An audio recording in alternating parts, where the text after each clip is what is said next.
Denny Indrayana sebut Anies segera jadi tersangka korupsi di KPK, diduga sengaja dijegal ke Pilpres. Denny Indrayana kembali muncul menyebut ada upaya penjegalan terhadap Anies Baswedan agar gagal maju ke Pilpres 2024. Mantan Wamenkumham mengeluarkan hipotesisnya, kali ini, dia menduga kalau pemerintah di bawah kepemimpinan Presiden RI Joko Widodo, Jokowi, akan menetapkan bakal calon presiden, Capres, dari Koalisi Perubahan Anies Baswedan sebagai tersangka. Pakar hukum tata negara itu menyebut, adanya dugaan penetapan tersangka terhadap Anies Baswedan itu kaitannya dengan perkara dugaan korupsi di Komisi Pemberantasan Korupsi, KPK.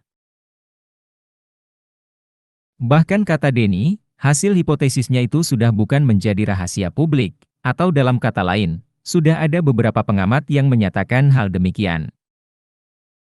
Anies segera jadi tersangka korupsi di KPK. Kabar itu sudah menjadi informasi yang beredar di banyak kesempatan, kata Denny dalam keterangan tertulisnya, Rabu, 21 Juni 2023.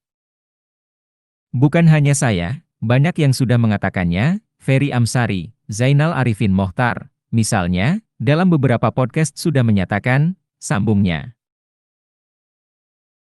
Guru Besar Hukum Tata Negara tersebut lantas meyakini kalau narasi soal Anies Baswedan akan dijadikan tersangka itu erat kaitannya dengan Pilpres mendatang. Dia menduga, ada kekuatan dari pemerintahan yang ingin menjegal atau menggagalkan pencapresan Anies Baswedan melalui penetapan tersangka itu. Pentersangkaan adalah salah satu skenario pamungkas istana untuk menjegal Anies Baswedan menjadi kontestan dalam Pilpres 2024, kata Denny. Bahkan dirinya menyatakan ada seorang anggota DPR RI yang sudah menyampaikan hal demikian. Hal ini sekaligus kata Denny, makin membuktikan kalau putusan Mahkamah Konstitusi, MK, yang memperpanjang masa jabatan pimpinan KPK itu akan dijadikan alat untuk politik. Makin terbaca, kenapa masa jabatan para pimpinan KPK diperpanjang MK 1 tahun. Untuk menyelesaikan tugas memukul lawan oposisi, dan merangkul kawan koalisi, sesuai pesanan kuasa status quo, ucap dia. Atas kondisi ini, Denny menilai kalau cawe-cawe Jokowi terkait dengan Pilpres ini sudah terlalu jauh, dan harus dihentikan. Dirinya lantas membeberkan 10 poin utama terkait hipotesisnya atas cawe-cawe Jokowi dalam Pilpres mendatang. Pertama kata dia, di tahap awal, Presiden Jokowi dan lingkaran dalamnya mempertimbangkan opsi untuk menunda pemilu, sekaligus memperpanjang masa jabatan presiden. Kedua, masih di tahap awal menurut Denny, segaris dengan strategi penundaan pemilu, sempat muncul ide untuk mengubah konstitusi guna memungkinkan Presiden Jokowi menjabat lebih dari 2 periode. Ketiga, menguasai dan menggunakan KPK untuk merangkul kawan dan memukul lawan politik, ungkapnya.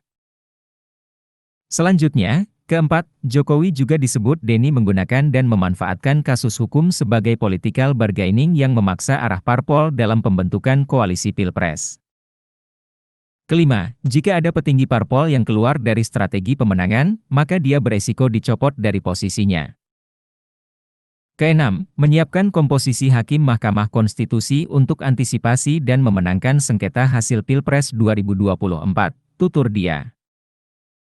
Ketujuh, Presiden Jokowi juga disebut tidak cukup hanya mendukung pencapresan Ganjar Pranowo, tetapi juga memberikan dukungan kepada Prabowo Subianto. Kedelapan adalah Presiden Jokowi kata Denny, membuka opsi mentersangkakan Anies Baswedan di KPK. Ini sudah menjadi rahasia umum, terkait dugaan korupsi Formula E, ungkapnya. Kesembilan, pemerintah juga kata dia mengambil alih Partai Demokrat melalui langkah politik yang dilakukan Kepala Staf Kepresidenan Muldoko. Terakhir, ke-10 yang menyempurnakan adalah Presiden Jokowi disebut berbohong kepada publik. Presiden Jokowi berulang kali mengatakan urusan Capres adalah kerja para ketum parpol, bukan urusan Presiden.